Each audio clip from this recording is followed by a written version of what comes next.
అందరికీ నమస్కారం అండి. ఈరోజు మనం పేపర్లు కానీ మీడియా కానీ చూసినట్టయితే సొసైటీలో ఎన్నో ఇష్యూస్ చూస్తున్నాం. అందులో ముఖ్యంగా కనిపించేది అది ప్రేమించి పెళ్లి చేసుకున్న పెద్దలు నిర్ణయించిన వివాహం అయినా సరే కొన్ని సంవత్సరాల తర్వాత ఎందుకు జంటలు విడిపోతున్నారు. మనం జనరల్గా ఇంట్లో కూడా డిస్కస్ చేసుకుంటూనే ఉంటున్నాం ఈ విషయం మీద. మన అమ్మలో మన అమ్మమ్మలో ఇన్నాళ్ళు కలిసి ఉన్నాం, మేము ఇంత ఇన్నాళ్ళు కాంప్రమైజ్ అయ్యి ఉన్నాం, ఇదేమిటమ్మా ఇలా జరుగుతుందని మనం మాట్లాడుకోవడం వింటూనే ఉన్నాం. అయితే మీరు media, electronic media, print media చూసినట్టయితే రీసెంట్గా కొన్ని ఇష్యూస్ చూసి నిజంగా మనకే అనిపిస్తోంది, కామన్ మనే కాదు సెలబ్రిటీస్ దగ్గర నుంచి ప్రతి ఒక్కళ్ళు కూడా ఈ ప్రాబ్లం ఫేస్ చేస్తున్నారని.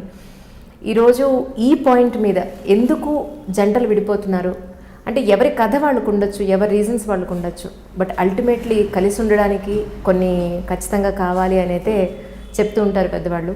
బట్ ఈరోజు మై స్పెషల్ గెస్ట్ రమ గారు, అలాగే అడ్వకేట్ సుబ్రహ్మణ్యం గారు, సుబ్బు గారు is with me right now. Rama గారి వీడియోలు మీరు అందరూ చూసే ఉంటారు. రమ గారు అడిగిన ప్రశ్నలకి సమాధానాలు నిజంగా ఒకవైపు కాకుండా ఒక సమస్య చుట్టూ ఉన్న అన్ని ఆస్పెక్ట్స్ నుంచి కూడా ప్రతి కోణంలోంచి రమగారు మాట్లాడడం అనేది జరుగుతూ ఉంటుంది. సో ఈ టాపిక్ మాట్లాడాలి అని అనుకున్నప్పుడు ఫస్ట్ గుర్తొచ్చింది రమగారే. సో ముందైతే ఇద్దరికి వెల్కమ్ చెప్పేద్దాం. రమగారు నమస్కారం అండి. నమస్తే. సుబ్రహ్మణ్యం గారు, సుబ్బు గారు నమస్కారం. రమగారు, చాలా రోజుల తర్వాత మళ్ళీ మిమ్మల్ని కలవడం నాకు చాలా సంతోషంగా ఉంది. 2 ఏళ్ళు అయిపోయింది పూర్తిగా, కంప్లీట్గా. నిజంగా ఈ టాపిక్ మాట్లాడదాం అనుకున్నప్పుడు ఇలా ఫస్ట్ వచ్చింది మీరే. రమగారు అయితే ఈ డిస్కషన్కి న్యాయం చేస్తారు అని అంత సంతోషంగా ఉంది మిమ్మల్ని కలవడం నాకు నిజంగా. Thank you. ఇవాళ పొద్దున్నే నాకు తెల్లరగట్ట వచ్చిన యూట్యూబ్లో వచ్చిన న్యూస్ అంటే సోన్స్ వాళ్ళు విడిపోయారు, అఫీషియల్గా తీసుకుంటున్నామని నాకు అనిపించింది. ఎంత బాధ అనిపించింది అంటే 18 ఏళ్ళు 19 ఏళ్ళు కలిసి జీవించి ఇద్దరు పిల్లల్ని లేదంటే ఒకళ్ళ ఇద్దరినో సంతానం కన్న తర్వాత కూడా వాళ్ళిద్దరి మధ్య పొసగక కారణాలు ఏమేమి ఇందాక మీరు అన్నట్టు ఎన్నో కారణాలు ఉండుండొచ్చు, బట్ ఇలా విడిపోవడం అనేది ఎంతవరకు సమంజసం అంటారు మీ ఉద్దేశ ప్రకారం? ఇప్పుడు ఇది సమంజసము అసమంజసము ఎవరిది వాళ్ళదే కదా. ఇది వరకు కూడా ఇలాంటివి ఉన్నాయి. ఇప్పుడు పబ్లిక్లోకి వస్తుంది అంతా మనం తెలుసుకుంటున్నాం ఎక్కువగా. కాకపోతే ఇది వరకు పెద్ద పెద్ద కుటుంబాల్లో ఒకళ్ళో ఇద్దరు ఇలా కాపురానికి వెళ్ళకుండా ఉండిపోయిన అత్తయ్యలో, భార్యను తెచ్చుకోకుండా ఇంట్లోనే ఉన్న మావయ్యలో బాబాయ్లో ఉండేవాళ్ళు. ఎక్కడో చెదురుమదురుగా కనపడుతూనే ఉండేది. అయితే ఇప్పుడు ఏంటంటే లీగల్గా వెళ్ళేందుకు చాలా మంచి అవకాశాలు వచ్చినాయి. ఏ చిన్న తేడా వచ్చినా సరే తెగతింపులు చేసేసుకునేందుకు చాలా రకాల అవకాశాలు కనపడడంతో ఇది పబ్లిక్ అయ్యి ప్రజలందరికీ తెలిసిపోతాం.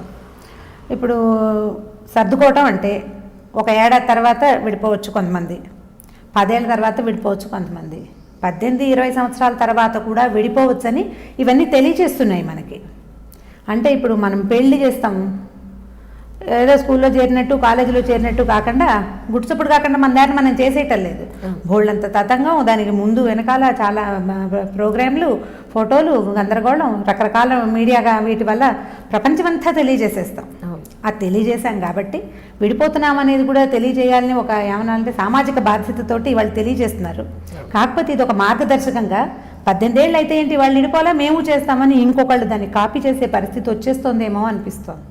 సెలబ్రిటీలు చేశారనుకోండి, వాళ్ళ పరిస్థితులు, వాళ్ళకు ఉండే ఆర్థిక స్థితిగతులు, వాళ్ళ చుట్టూతా ఉన్న సమాజము ఒక రకం, వాళ్ళు చేయగలుగుతారు. దాన్నే కొంచెం సామాన్యులు కూడా కాపీ చేస్తే కనుక వీళ్ళు లైఫ్లో సరిగా ఉండగలుగుతారా లేదా అనేది అది ఎప్పటికీ ప్రశ్నే. అవకాశాలు ఉన్నాయి కాబట్టి అంత ఇమడలేని పరిస్థితి ఉంటే తప్పకుండా డైవోర్స్ తీసుకోవచ్చు, అందులో అనుమానము లేదు. మనకి చట్టం ఇచ్చిన అవకాశాన్ని తప్పకుండా దాన్ని అవైల్ చేయొచ్చు.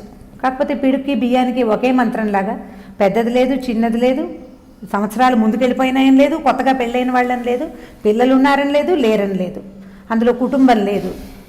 మీరు పెళ్లి చేసుకునేటప్పుడు అందరినీ అడిగే కదా చేసుకుంటారు, కుటుంబం అంతా కలిసి ఉంటుంది, చుట్టాలు పక్కాలు. ఇప్పుడు మనబోటి వాళ్ళు కూడా సెలబ్రిటీస్ పెళ్ళిళ్ళు చేసుకుంటుంటే అందరం యూట్యూబ్లోనూ టీవీలోనూ చూస్తున్నాం. మనందరికీ ఆన్సరబుల్ కాదు వాళ్ళు, అది లేదు నైతికమైన బాధ్యత. నువ్వు పెళ్లి చేసుకునేటప్పుడు ధూమ్ధామ్ అని చేసుకున్నావు, నాకు ఇది నచ్చింది అది నచ్చింది బోళ్ళని చెప్పావు. విడిపోయేటప్పుడు నువ్వు ఆ కారణాలు చెప్పగలవా? బయటికి చెప్పుకోలేని కారణాలు ఉంటుంటాయి వీటికి. పబ్లిక్ చేయకుండా ఉంటే సరిపోతుంది కదా, ఊరుకోవచ్చు కదా నిశ్శబ్దంగా, ఎవరి గుహల్లో వాళ్ళు ఉండొచ్చు కదా. ఎందుకు పబ్లిక్ చేయడం అనిపిస్తుంది నాకైతే. ఈ అవకాశాన్ని తీసుకోవాలి. మనకి జీవితం చాలా దుర్భరంగా అవుతుంది ఒక్కొక్కసారి, కొంతమందితో కలిసి ఉండలేకపోతారు, పరిస్థితులు చాలా వస్తాయి కదా, సామాజికమైనవే కాదు, సంసారంలో ఇద్దరు భార్యాభర్త ఒక ఇంట్లో ఉంటే వాళ్ళ మధ్య ఏం జరుగుతుంది అనేది వాళ్ళిద్దరికి తప్పిస్తే మూడో మనిషికి తెలిసే అవకాశం ఉండదు. నిజం. అతను దుష్ప్రవర్తనో మంచివాడో సరైనవాడో అమ్మాయికి తప్ప రెండో కంటికి తెలియదు. ఈ అమ్మాయి ప్రవర్తన ఏమిటో అతనితో అమికబుల్గా ఉంటుందో లేదో ఇంకోటి తల్లి కూడా తెలియదు కనీసం. చెప్పం కదా మనము, మనకు అలాంటి సమాజం లేదు, మన పద్ధతి అది కాదు. కాకపోతే ఇప్పుడు లేటెస్ట్గా వచ్చిన అవకాశాలను బట్టి మనం ఏం చేస్తున్నామంటే ఈ పెళ్ళిళ్ళని పబ్లిషైజ్ చేసి అందరికీ చెప్పినట్టుగా విడాకులను కూడా పబ్లిక్గా చెప్పేసుకుంటున్నాం. ఈ మధ్యలో జరిగిన కథాంశాలు ఎవరికీ తెలియదు, విషయం తెలియదు మనకి. మనం దేన్ని కాపీ చేయగలుగుతాం అంజలి? జనరల్గా కనపడేదాన్ని కదా. వాళ్ళు పెళ్లి చేసుకున్నారు, డివోర్స్ చేసుకుంటున్నారు.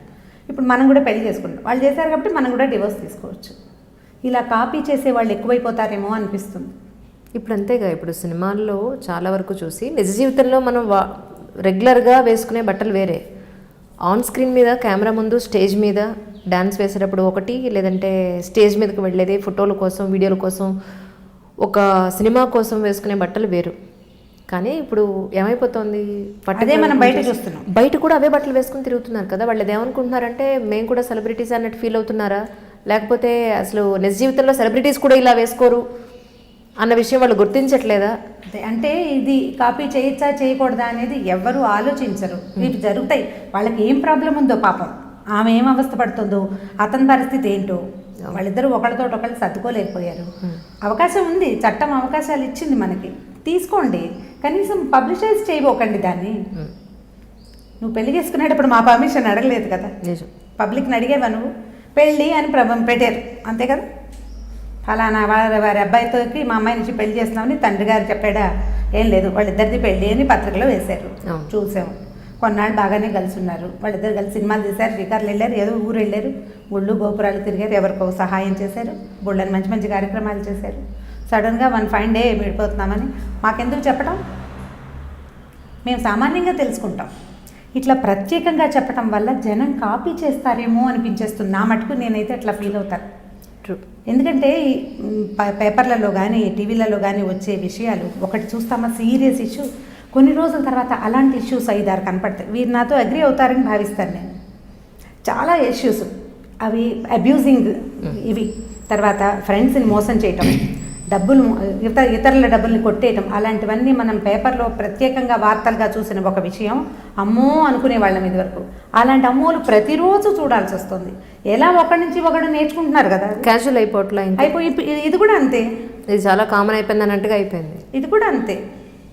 అయితే మనం ఇక్కడ కోల్పోతుంది ఏమిటి అనేది ప్రతి వాళ్ళు ఆలోచించుకోవాల్సిందే. సమాజ జీవితం, పబ్లిక్లో ఎలా ఉంటామో మన సంగతి ఎవరికి తెలుసు? చుట్టుపక్కల వాళ్ళు నేను గురించి ఏమనుకుంటున్నారో నీకు తెలియదు కదా.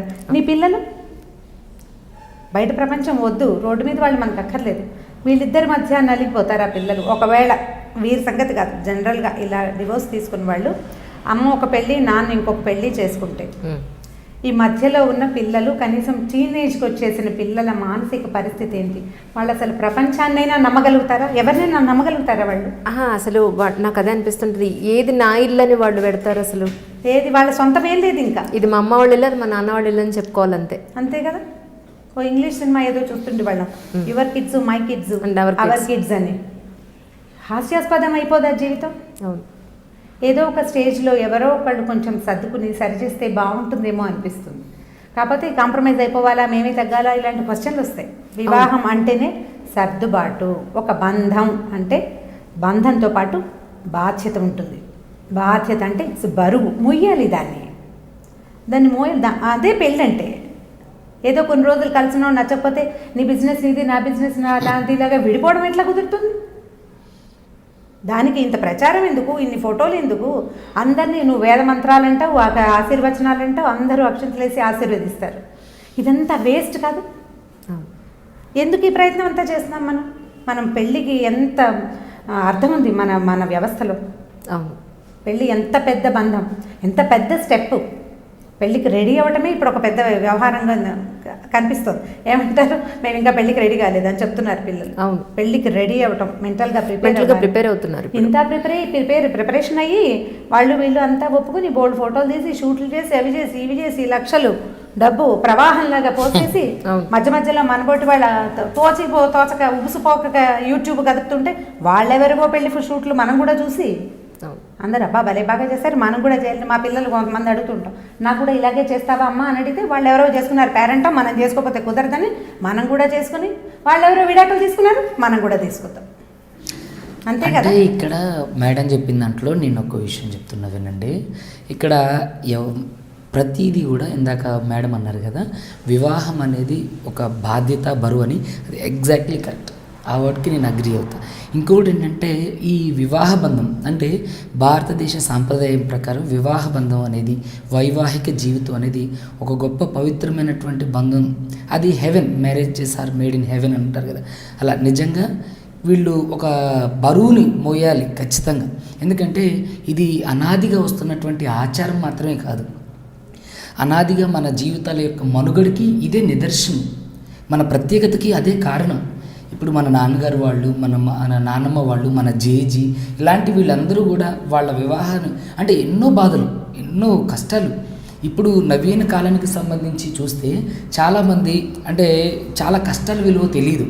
కానీ మన తాతల దగ్గర నుంచి, మన తండ్రుల దగ్గర నుంచి వాళ్ళకైతే తిండి కోసం కష్టపడిన రోజులు ఉన్నాయి. కానీ ఆ రోజుల్లో వాళ్ళు 4 పిల్లలు 10 మంది పిల్లలు పుట్టినా సరే వాళ్ళకి కష్టపడి సాకి వాళ్ళకి ఒక జీవితాన్ని ఇవ్వడం కోసం వీళ్ళు పోరాటం చేస్తే దాన్ని చూసి వీళ్ళు నేర్చుకొని మా తల్లిదండ్రులాగే ఎంత కష్టం వచ్చినా సరే మేము ఎదుర్కొని నిలబడగలగాలి, రేపొద్దున మా ఫ్యూచర్ని ఎలా తీర్చిదిద్దుకోవాలని వచ్చిన వాళ్ళలో మనం అదే ఫ్యామిలీ బాండేజ్ అంటారు కదా. ఇలా మన తర్వాత ఇప్పుడు నేను ఒక లగ్జరియస్ లైఫ్లోకి వచ్చేసాను. నా పిల్లల్ని ఏమనుకుంటా, నేను కష్టపడ్డా చాలు, నా పిల్లలు కష్టపడడానికి వీలు లేదు, వాళ్ళని సరైన అంటే ఒక మంచి ఉద్యోగం చేస్తున్నా, నా పిల్లల్ని ఉన్నత విలువలతో పెంచాలి, వాళ్ళకి ఏ కష్టం లేకుండా పెంచాలి అనుకోవడమే తల్లిదండ్రులు చేసే మొట్టమొదటి తప్పు. వాళ్ళకి కనీస అంటే బాధ్యత కలిగిన అంటే కష్టాలు పెట్టమని నేను చెప్పట్లా, కనీస బాధ్యతలు ఉండాలి. అవసరానికి మించిన డబ్బు ఇవ్వద్దు. ఇప్పుడు మనం మాట్లాడుకున్నట్లు విడాకులు అనేది ఒక విష సంస్కృతి అనేది నా ఉద్దేశం. చట్టం కల్పించినటువంటి ఒక రాజ్యాంగబద్ధమైన హక్కుని ఒక ఇద్దరు అంటే వయో పరిమితికి చెందినటువంటి వయోజనులు వాళ్ళు కావాలని దీన్ని మిస్గైడ్ చేసుకుంటున్నారు. ఇప్పుడు మన తల్లిదండ్రుల్లాగా కష్టపడి పిల్లల్ని పెంచి పెద్ద చేసి ఏ కష్టం వచ్చినా సరే, కొట్లాట్లు వచ్చినా కొట్టుకున్నా సరే పెద్దలు వచ్చి కలిపేవాళ్ళు. పెద్దలు వచ్చి అదొక మాట ఇదొక మాట చెప్పి అమ్మ సర్దుకుపోవాలని భార్యకి, సర్దుకుపోవాలని తన భర్తకి, అలా వచ్చి ఇరుగు పొరుగు వాళ్ళతో పాటుగా మన రక్త సంబంధికులు ఎవరైతే ఉన్నారో వాళ్ళు వచ్చి మాట్లాడి వాళ్ళని సఖ్యత పడేవాళ్ళు. వాళ్ళ తర్వాత వాళ్ళ అంటే ఒకటండి, వీటన్నిటికీ కారణం నేను ఒకటే చెప్తా, దీనండి ఈ సోది కంటే కూడా ఒకటి ఏంటంటే నవీన కాలంలో మన అభివృద్ధి చెందుతున్న అభిరుచులు, అలవాట్లు, తర్వాత ఆహారం, ఇవన్నిటికి కూడా వీటి కారణం విడాకులకి. మీరు మొన్న రీసెంట్గా చూస్తే సుప్రీంకోర్టు ఒక గైడ్లైన్స్ ఇచ్చిందనమాట. ఏది భార్య అంటే తప్పు చేయొచ్చు పరాయి పురుషుడితో అని, అంటే దానికి ఉన్న పరిమితులను కూడా కొన్ని యాడ్ చేసింది. దానికి కొన్ని పరిమితులు ఉన్నాయి. అంటే చాలామంది ఏం చేస్తారంటే హాఫ్ నాలెడ్జ్ అంటుంటారు కదా, హాఫ్ నాలెడ్జ్ వాళ్ళు ఉన్నారంటే భర్తతో పని లేదు, భార్య ఎక్కడైనా తప్పు చేయొచ్చు. కానీ దానికి సుప్రీంకోర్టు కింద ఇచ్చిన గైడ్లైన్స్ ఏంటనేది తెలీదు. ఒక ఏంటంటే ఇప్పుడు పేపర్లో కానివ్వండి, లేకపోతే సినిమాలో కానివ్వండి, ఛానల్లో కానివ్వండి, ఒక థంబ్నెయిల్ పెడతారు, ఒక హెడ్డింగ్ పెడతారు, దాన్నే చూసి మనం బుర్రలో పెట్టుకుంటాం. అంతేగాని దాని లోపల కొన్ని పరిమితులకు లోబడి మాత్రమే. అంటే ఇప్పుడు భర్త నపుంసకుడైనప్పుడు, లేదంటే భర్త తను అంటే సంసార జీవితానికి పనికిరాని వ్యక్తి అయినప్పుడు, లేదంటే తను మంచానికి పరిమితమై ఉన్న వ్యక్తి అయినప్పుడు, ఇలాంటి సందర్భాలు మాత్రమే అంటే కొన్ని సందర్భాలు ఇచ్చారని, కొన్ని ప్రత్యేక సందర్భాలు. అలాంటప్పుడు మీరు పెళ్లి చేసుకోవచ్చు, మీరు ఇలాంటి అంటే రిలేషన్ని కంటిన్యూ చేయమని చెప్పట్లే, మీరు పెళ్లి చేసుకోవచ్చు అని చెప్తుంది. కానీ ఇక్కడ అలాంటి పరిస్థితులు రావడం లేదు. అహంకారం, భార్యాభర్తల మధ్య ఇద్దరికి ఏంటంటే అహం, నేను నీకంటే ఏం తక్కువ కాదు, నువ్వు నాకంటే ఏం ఎక్కువ కాదు. ఇద్దరు భార్యాభర్తల మధ్య సఖ్యత లేకపోవడం. ఇక్కడ నాకు తెలిసి మోస్ట్లీ భార్యాభర్తల విడాకుల్లో ఆడవాళ్ళదే కొంచెం తప్పు ఉంటుందేమోనని నాది. నేను ప్రీవియస్ చాలా ఇంటర్వ్యూస్లో కూడా చెప్పాను. ఎందుకంటే ఇప్పుడున్న ఆడవాళ్ళల్లో తప్పకుండా ట్రూ, ఎందుకంటే మీరు కేసెస్ చూస్తున్నారు కదా, ఎలాంటి కేసులు మీరు చూస్తున్నారా చెప్పండి. నేను చెప్తున్నా చూడండి, ఇప్పుడు మనం నిత్యం చూస్తుంటాం రోజుకు ఒక రేప్ కేసు జరుగుతుందని. అయితే నా దగ్గరికి రీసెంట్గా 2 days బ్యాక్ వచ్చిన ఒక రేప్ గురించి, ఒక సంఘటన కేసు గురించి చెప్తున్నాను. ఇది సనత్ నగర్ పిఎస్కి సంబంధించిన కేసు అనమాట. దిల్సుఖ్ నగర్ ఏరియాకి ఆ పరిధిలో జరిగిందనమాట. మహేంద్ర అని చెప్పేసి ఒక అబ్బాయి, ఆ అమ్మాయి పేరు చెప్పను. ఆ అమ్మాయి వీళ్ళిద్దరు చిన్నప్పటి నుంచి లవ్ చేసుకున్నారు 8th క్లాస్ నుంచి. సో 8th క్లాస్ నుంచి లవ్ చేసుకున్నారు. వాళ్ళకి ఇద్దరికి అంటే శృంగారం అనే పదానికి అర్థం తెలియని వయసులోనే దాన్ని అనుభవించేశారు వీళ్ళు. తర్వాత రీసెంట్గా కొంత టైం వచ్చిన తర్వాత ఈ అమ్మాయి వాళ్ళ నాన్నగారికి ఆ అబ్బాయి అంటే ఇష్టం లేదు. సో ఆ అబ్బాయికి ఈ అమ్మాయికి కలవడం మ్యాచ్ సెట్ కాదని చెప్పేసి ఏం చేశారు, ఈ విడదీసే అంటే వాళ్ళు కొంత ఏజ్ వచ్చిన తర్వాత అంటే వాళ్ళిద్దరూ కూడా మేజర్స్ అయిన తర్వాత ఇతను పెళ్లి చేసేసుకున్నారు. ఆ అమ్మాయి అలాగే ఉండిపోయింది. కానీ ఇక్కడ ఈ అమ్మాయి కావాలని కక్షతో వీళ్ళ నాన్న వాళ్ళే వద్దని చెప్పారు. పాప మా అబ్బాయి వాళ్ళ కుటుంబాన్ని సభ్యులను తీసుకెళ్ళి అడిగించారు, నేను చేసుకుంటా, నాకు ఆ అమ్మాయి అంటే ఇష్టం అని. కానీ ఆ మహేంద్ర అనే అబ్బాయికి ఈ అమ్మాయి వాళ్ళ పేరెంట్స్కి పడడం లేదు. సో ఆ కారణం చేత వీళ్ళు పెళ్లి చేయలేదు. ఇతను పెళ్లి చేసుకున్నాడు, అంతా అయిపోయింది. ఈ అమ్మాయి ఏం చేసింది, ఇతను ఎలాగైనా సరే నన్ను పెళ్లి చేసుకోడా అనే ఒక ఇంటెన్షన్ లోపల మనసులో పెట్టుకుని ఇతను ఎప్పుడు ఎవరూ లేని సమయంలో ఈ అమ్మాయి ఆ అబ్బాయి వాళ్ళ ఇంటికి వెళ్ళి నన్ను పాడు చేశాడని చెప్పేసి కేసు ఫైల్ చేసింది. రీసెంట్గా ఇప్పుడు అతను చర్లపల్లి జైల్లో చెంచల్గూడ జైల్లో ఉంటూ నేను నిన్ననే వెళ్ళి కలిసి వచ్చాను. నేను మాట్లాడితే అతను ఏడుస్తుండే బోర్న, సార్ నన్ను అది ఏ తప్పు లేదు, నేను ప్రతి విషయంలో కూడా. అలాగే ఇంకొక కేసు చెప్తున్నా వినండి. అతను సినిమా ఇండస్ట్రీలో పనిచేస్తారు, ఆఫీస్ అసిస్టెంట్ సమేదో నాకు తెలియదు. అతను ఏం చేశారంటే అతను ఒక అమ్మాయి దిల్సుఖ్ నగర్, ఈ సంఘటన కూడా అక్కడ ఒక అమ్మాయిని ప్రేమించారు. వీళ్ళిద్దరూ ప్రేమించి పెళ్లి చేసుకున్నారు. అయితే పెళ్లి చేసుకోలేదు, ప్రేమించుకున్నారు. ఈ అమ్మాయికి ఈ అబ్బాయికి నచ్చడం లేదు. ఇప్పుడు అతను మొహం కొట్టాడనేది నేను బహిరంగంగా చెప్పలేని నిజం. కానీ ఆ అమ్మాయికి ఇతనికి పడడం లేదు. ఆ అబ్బాయి నేను పెళ్లి చేసుకుంటానని చెప్పేసి అని అంటే, నువ్వంటే నాకు ఇష్టం లేదు, నేను మా బావని పెళ్లి చేసుకోవాలనుకుంటున్నా, నువ్వు నా దగ్గరికి వస్తే మాత్రం నీ మీద కంప్లైంట్ ఫైల్ చేస్తా అని చెప్పి ఈ అబ్బాయి ఆ అమ్మాయి మీద ప్రేమ చచ్చిపోక అంటే చావక ఆయన ఏం చేసిండు, నేను మీ వాళ్ళతో వచ్చి మాట్లాడతా, నేను మాట్లాడిన కాల్ రికార్డ్స్ ఉన్నాయి, నేను మీ వాళ్ళకి పంపిస్తాను ఇసరికి చల్లు కట్టింది. ఈ అమ్మాయిలు దిల్సుఖ్ నగర్ పోలీస్ స్టేషన్లో కేసు పెట్టింది. ఆ అబ్బాయి రేప్ కేసు కింద జైలుకి వెళ్ళి రీసెంట్గా వచ్చిండు, మొన్న బెయిల్ తీసుకొచ్చిండు. ఇలా కోకొలండి చాలా. ఇక్కడ అమ్మాయిలు ఎలా ఉన్నారు అని అంటే మొత్తం అమ్మాయిలు. ఎందుకంటే ఇప్పుడు నేను ఒక ఆడపిల్ల తండ్రిని, ఇట్లా ప్రతి విషయాలు అంటే నేను కనకుండానే 2 ఆడపిల్లలు నాకు. అంటే నేను ఏమంటున్నానంటే ఆడపిల్లల వ్యవస్థ, వాళ్ళ మనస్తత్వం, వాళ్ళ ఆహార్యం, వాళ్ళ అలవాట్లు, అభిరుచులు అన్నీ కూడా తల్లిదండ్రులు చిన్నప్పటి నుంచి అబ్జర్వ్ చేస్తున్నప్పటికీ నీకు కూడా వాళ్ళు చిక్కడు దొరకడు అన్నట్టుగా తల్లిదండ్రుల కళ్ళే కప్పి వీళ్ళు చేయాల్సిన వేషాలన్నీ వేసేస్తుంటారు. సో ఇక్కడ విడాకులు అనేది ఒక 2 వయోజనులు వాళ్ళ అంగీకారంతో తీసుకుంటారు అనే దానికంటే ముఖ్యంగా ఆ విడాకులు తీసుకోవడానికి కారణం పునాది అనేది వాళ్ళ బాల్యంలోనే పడుతుంది. ఎందుకనంటే సినిమా ఒక ఫ్యాషన్. దాంట్లో ఏం చేస్తారు, 3 గంటల సినిమాలో అప్పటికప్పుడే చిన్న నుంచి పెద్దగా అయిపోతారు, జాబులు చేసేస్తారు, అనుకున్నది 5 నిమిషాలు సాధించేస్తారు, పెళ్లి చేసుకుంటారు, ఎండ్ కార్డు పడుతుంది. అలాగే ఊహించుకుంటారు పిల్లలు. మా జీవితం కూడా ఇలానే ఉండాలి, మా భర్త హృతిక్ రోషన్లా ఉండాలి, అల్లు అర్జున్లా ఉండాలి. ఎందుకుంటారు? ఇప్పుడు అందరూ హృతిక్ రోషన్, అల్లు అర్జున్ అంటే నువ్వు ఖచ్చితంగా కరిష్మా కపూర్వో లేదంటే ఇలియానానో అయి ఉండాలి కదా. సో ఇక్కడ ఏంటంటే ఆలోచనలో తేడా అండి, అభిరుచిలో తేడా. ఇంకోటి ఏంటంటే అహం మగపిల్లల కంటే కూడా ఆడపిల్లలకి ఎక్కువ ఉందనేది నా ఉద్దేశం. ఎందుకంటే నేను ఈ మాట చెప్పారు, ఇంత మటుకు చాలా బాగుంది. అంటే విషయం జరిగింది. ఇప్పుడు ఇదివరకటికి ఇప్పటికీ చాలా తేడా ఉంది. ఆడపిల్లల్లోనే తప్పు, మగపిల్లల్లోనే తప్పు అనడానికి వీల్లేదు.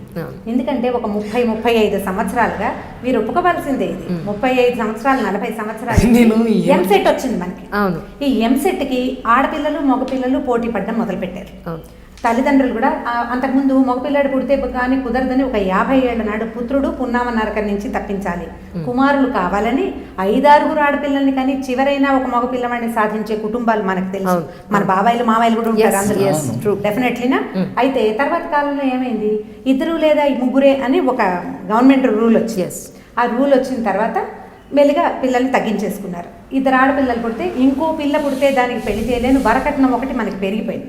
అందుకని 2 ఆడపిల్లలతోటే ఆగిపోయిన వాళ్ళు ఈ కన్న 2 పిల్లల మీద మమకారంతో వీళ్ళని ముందుకు చదివించాలి, అవకాశాలు ఉన్నాయి చదువుకునేందుకు, పిల్లల్ని చదివించడం మొదలుపెట్టారు.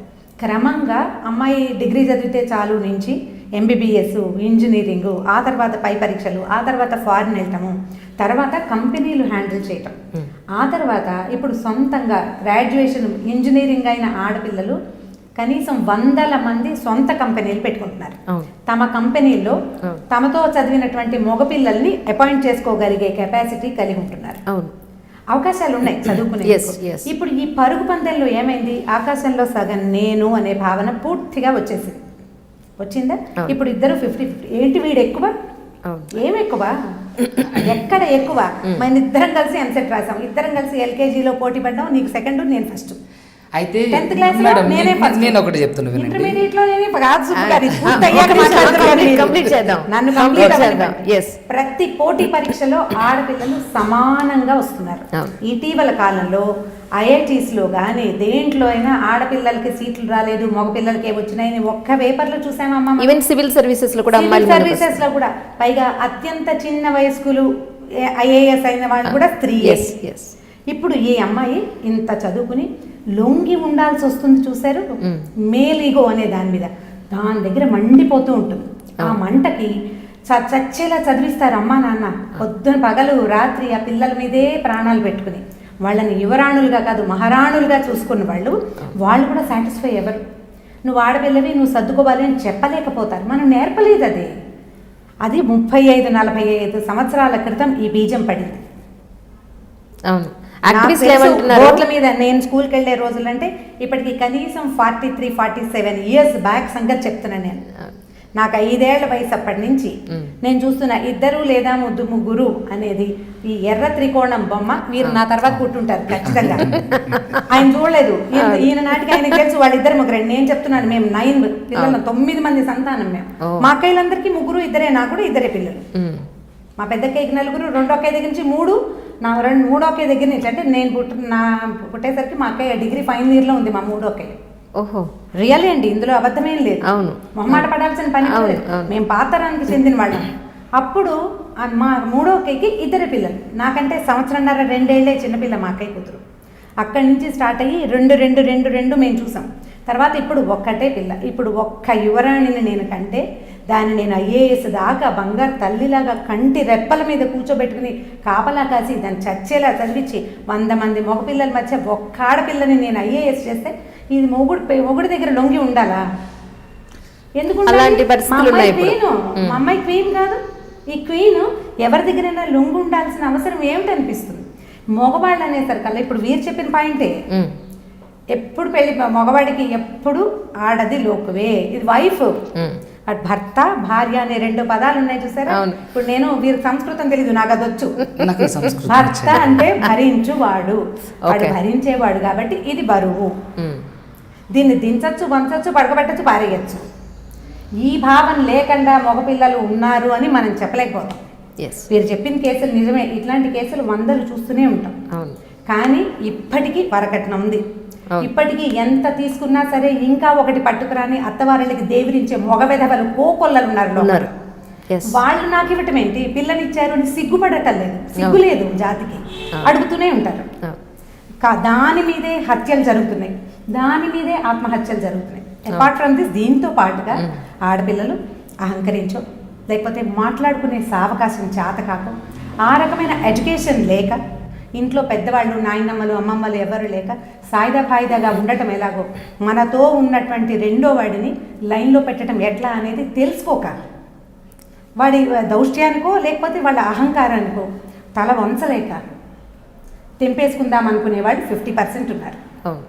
కానీ రమ్మగారు మీరు చెప్పండి, ఇప్పుడు ఆడ మగ భార్య భర్త అనేవాళ్ళు ఒక కుటుంబానికి ఇద్దరు అవసరమే. ఎవరు తక్కువ కాదు, ఎవరు ఎక్కువ కాదు. నేను రీసెంట్గా చూస్తున్నాను, వైఫ్ లేని ఒక సింగిల్ హస్బెండ్ లైఫ్ని చూస్తే ఇంటిలో అసలు ఇంకా ఒక 7 లేచినట్టే ఇంకా ఇల్లు అలా ఉంటుంది. ఇంకా హస్బెండ్ లేకపోయినా అమ్మాయి పిల్లలతోటి అన్నీ చేసుకోగలుగుతుంది, కానీ వైఫ్ లేకుండా లేదా అసలు ఆ హస్బెండ్ ఒక్కడు ఏమి చేసుకునే పరిస్థితి కూడా లేదు. అలాంటి ఒంటరి జీవితాలను కూడా నేను చూసాను రీసెంట్గా. అంటే నేను అనేది ఏంటంటే, ఆ సంసారానికి లేడీ అనేది ఎంత ఇంపార్టెంటో జెంట్ అనేవాడు అంతే ఇంపార్టెంట్. ఇది ఎందుకు గ్రహించట్లేదు జనాలు? గ్రహించట్లేదంటే మేల్ ఇగో అంటాను నేనైతే.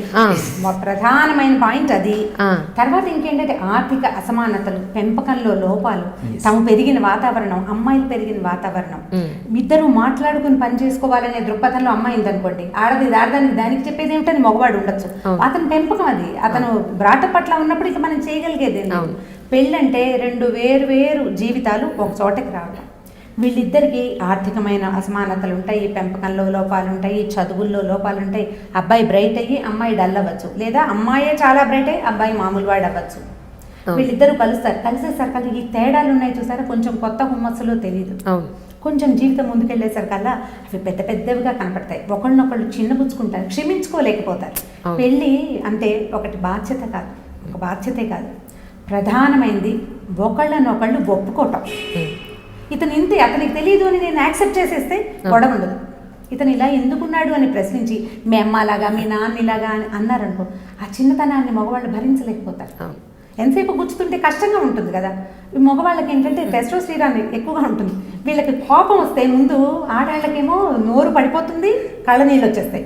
మగవాళ్ళకి చెయ్యి కాలు విసిరేస్తారు. ఒప్పుకుంటారా మీరు? తప్పకుండా. కానీ నేను ఇక్కడ ఒకటి చెప్తున్నాను, చెప్పండి. కొట్టేసిన ఆడవాళ్ళు ఉంటారు, కొట్టిన మగవాడే నేను ఉంటారు. అదే చెప్తున్నా చూడండి. మేడం చెప్పినట్లు అస్సలు జరగదండి. నూటికో కోటుకో, అది కూడా మేడం టైంలో, మా మదర్ టైంలో, ఇప్పుడు మన టైం, మా టైంలో అయితే అసలు లేదు. ఇప్పుడు మ్యారేజ్ అనేది ఒప్పుకోవాలన్నారు కదా, అది 100% కరెక్ట్.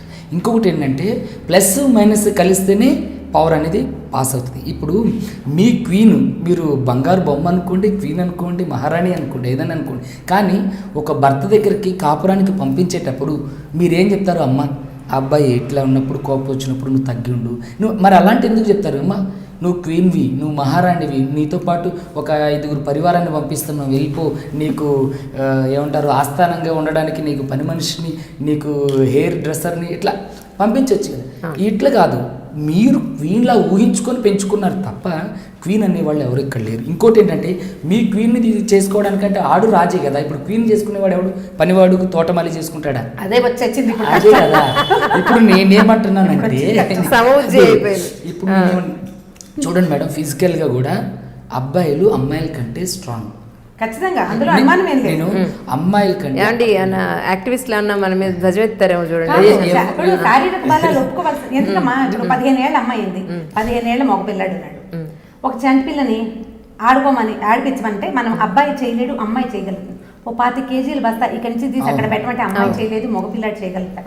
ఎవరి ఎబిలిటీస్ వాళ్ళవి ఉంటాయమ్మా, అవి తప్పదు కదా. నేనేమంటానంటే ఇప్పుడు ఒప్పుకోవాల్సిందే. అమ్మాయి మీరు చెప్పినట్టుగానే ప్లస్ మైనస్ కలిస్తేనే ఇది అదే నేను చెప్పడం పూర్తవలేదండి. అయితే ఇప్పుడు మీరు కాపర్నికి పంపించేటప్పుడు మీరు అన్ని, ఇప్పుడు అబ్బాయి ఎలాంటి వాడు, పుట్టుపూర్వతరాలు ఎలాంటివి, తన 7 తరాలు ఎలాంటివి అని చూసిన తర్వాతే కదా ఒక అబ్బాయికి ఇస్తున్నారు. అంటే మీ దృష్టిలో అతను ఫిట్, అతను అన్ని విధాల మంచి వ్యక్తి, సమబుజ్జి అని ఆలోచించిన తర్వాతనే కదా మీరు ఇచ్చి పెళ్లి చేసేది. అలాంటప్పుడు వీళ్ళిద్దరి మధ్య గొడవలు వచ్చినప్పుడు మరి మీరెందుకని మీ కూతురుకు చెప్తున్నారు? అమ్మ కొద్దిగా తగ్గుండు, అత్తమామలకి ఇది సేవ చెయ్యి. ఇప్పుడు కోడలి బాధ్యత ఏంటి? కూతురు కూడా. ఇప్పుడు మేడం లాగా, ఇప్పుడు మేడంకి 2 మగపిల్లలే. ఇప్పుడు మేడం రేపొద్దున ముసలి వాళ్ళు అవుతారు. మేడంని చూసుకోవాలి అంటే ఇప్పుడు అమ్మని, ఇక నేను అంటున్నా, అమ్మని చూసుకోవాలంటే ఎవరు చూసుకుంటారు? ఒక అబ్బాయి దగ్గరుండి ప్రతి విషయంలో నా అమ్మని చూసుకోగలుగుతాడా? ఇప్పుడు ఉద్యోగం పురుష లక్షణం అని ఒకటి మా నెత్తి మీద పెట్టారు కదండి. ఇప్పుడు మేము ఆడవాళ్ళు కూడా చేస్తున్నారు. ఉద్యోగం ఆడవాళ్ళు చేయరు నేను అనడం లేదు, ఇందాక మేడం అన్నారు కదా. ఇప్పుడు ఎంసెట్ చదివిస్తున్నారు, ఒక అంటే చాలా బాధ్యత పెట్టిన ఎంతమంది హస్బెండ్స్ పని చేయకుండా బయట తిరుగుతున్నారో తెలుసా మీకు? అది చాలా తక్కువ మంది, లక్షల్లో కోట్లలో అలాంటి వాళ్ళు పనికిరాని వ్యక్తులు తక్కువ, ఒక 100లో చాలా తక్కువ మంది ఉంటారు. కానీ భార్యని భరించే భర్తలు లక్షల కోట్లలో ఉన్నారు. మీరు చూడండి, ఇప్పటికి కూడా నేనేం చెప్తాను, ఎక్కే ఆడపిల్లలు, విడాకులకి పూర్తిగా కారణమయ్యే ఆడవాళ్ల పర్సెంటేజ్ కూడా తక్కువే. అది ఉంది, ఇది కూడా ఉంది. యాజ్ ఏ టీచర్గా మీరు మనస్తత్వాన్ని చదవగలుగుతారు, కానీ యాజ్ ఏ అడ్వకేట్గా, ఉన్నత న్యాయస్థానానికి సంబంధించిన అడ్వకేట్గా నేను చాలా, ఇప్పుడు మీరు చూసినట్లయితే నా సమాజ సేవ అంతా ఆడపిల్లలకి, వృద్ధులకి, వితంతువులకి, తర్వాత అంటే ఒంటరి మహిళలకి, వీళ్ళకే నేను ఎక్కువ ఫోకస్ చేస్తాను. కానీ వీళ్ళకి ఫోకస్ చేసేటప్పుడు నాకు తెలిసింది ఈ విషయాలన్నీ. ఇక్కడ ఏంటంటే ఆడవాళ్ళు చాలా మంచి వాళ్ళు ఉన్నారు. ఇప్పుడు మా అమ్మ ఆడామె, కానీ మా అమ్మగారిని మా నాన్నగారు కొడితే వెంటనే లగేజ్ సర్దుకొని పుట్టింటికి వెళ్ళిపోయి రే నేను రానురా కాపడానికి, నువ్వు నన్ను వచ్చి తీసుకుని వెళ్ళు, నా కాళ్ళు పట్టుకో అవి అని చెప్పి మా అమ్మగారు ఆర్డర్ పాస్ చేయాల. మా అమ్మగారు తిండి పెట్టుకోకుండా ఒకవేళ కొట్టినా సరే. ఇప్పుడు ఇంకో మన పక్కన ఇంకొక యాక్టివిస్ట్ ఉంటే అంటే కొడితే పడితేనే కొడితే పడాలా అంటారు. కన్క్లూజన్ రాకుండానే మీరు నాకు ఏదో ఆపాదిస్తారు. అంటారు. కన్క్లూజన్ చెప్పండి. ఇప్పుడు కొడితేనో లేకపోతే నువ్వు పడాలనో ఇక్కడ అనడం లేదండి. ఇప్పుడు నేను రేపు పొద్దున నా ఆడపిల్లని వేరే వాళ్ళ ఇంటికి వచ్చినా వాడు కొట్టినా నేను ఊరుకోను. అరే నేను ఇన్ని సంవత్సరాలు బంగారు బొమ్మలాగా పెంచుకుని నీకు ఇచ్చిన నా కూతురి నువ్వెలా కొడతారో వెధవ అని చెప్పి నేను తిడతా, నేను అపోజ్ చేస్తా. కానీ ప్రతి విషయంలోని ప్రతిసారి కొట్టుకున్నప్పుడల్లా నేను వెళ్తే ఏమవుతుందంటే అతనికి ఈ భర్త అనేవాడు ఎవడైతే అంటే పురుషుడు అనేవాడికి ఏంటంటే ఏంటి నా జీవితం ఇది, ఇప్పుడు థర్డ్ పార్టీ ఇన్వాల్వ్మెంట్ వల్లే ఇక్కడ విడాకులు అనేవి జరగడానికి అవకాశం ఉంది. భార్య భర్తలు కొట్టుకున్నారు తిట్టుకున్నారు, వాడిని వదిలేయాలి అంతే. వాళ్ళు అంటే మరీ కొట్టుకొని తిట్టుకొని అది తీవ్ర స్థాయిలో తీవ్ర రూపం దాల్చేంత వరకు తల్లిదండ్రులు అనేవాళ్ళు వెయిట్ చేయొద్దు. వాళ్ళ మధ్యలో ఒక స్థాయి గొడవ వరకు మీరు మాట్లాడకుండా ఉండాలి. అమ్మాయి అణిగి ఉండాలి అనేది నా ఉద్దేశం. అంతే విధంగా అమ్మాయికి అన్ని విషయాల్లో అవకాశాలు కల్పించాలనేది నా మాట. ఇప్పుడు అమ్మాయి తగ్గి ఉండడంలో తప్పేంటి చెప్పండి. ఇప్పుడు పురుషుడు అనేవాడు తగ్గి ఉంటాడు. ఇప్పుడు వాడికి మీరు చెప్పండి. ఇంకొక యాక్టివిస్ట్ ఉంటే అమ్మాయి ఎందుకు తగ్గుండాలి, అబ్బాయి అలాంటప్పుడు వివాహ వ్యవస్థ వైవాహిక జీవితం అనేది నడవదండి.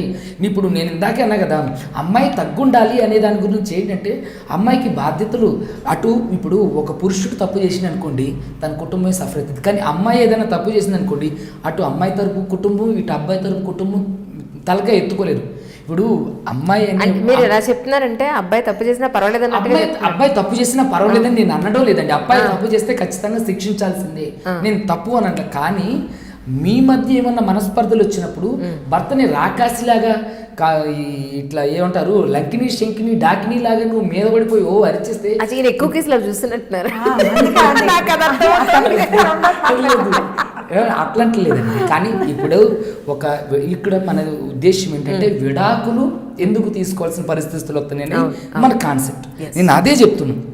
ఇది తల్లిదండ్రులే నేర్పిస్తూ అంటే తల్లిదండ్రుల దగ్గరే పునాది పడుతుంది. అంటే వాళ్ళకి తెలిసి అమ్మ నువ్వు పెద్దదిగా విడాకులు తీసుకో అని ఏ తల్లిదండ్రులు చెప్పరు. అంటే వీళ్ళ అమ్మాయిలు కొంచెం వీళ్ళ ఆలోచన అనేది చాలా విస్తృతంగా ఉంటుంది. వీళ్ళు అనేక రకాలుగా ఆలోచన చేస్తుంటారు. సో ఇక్కడ అమ్మాయిల యొక్క పెంపకం అనేది తల్లిదండ్రులు ప్రతి క్షణం అబ్జర్వ్ చేయలేరు.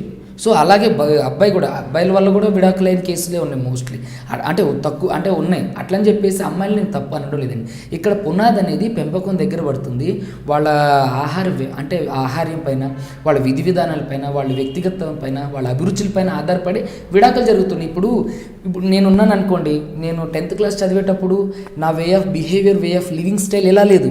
నేను ఒక అడ్వకేట్ అయిన తర్వాత నా way of behaviour, way of living style, cost of living ఇదంతా మారిపోయింది.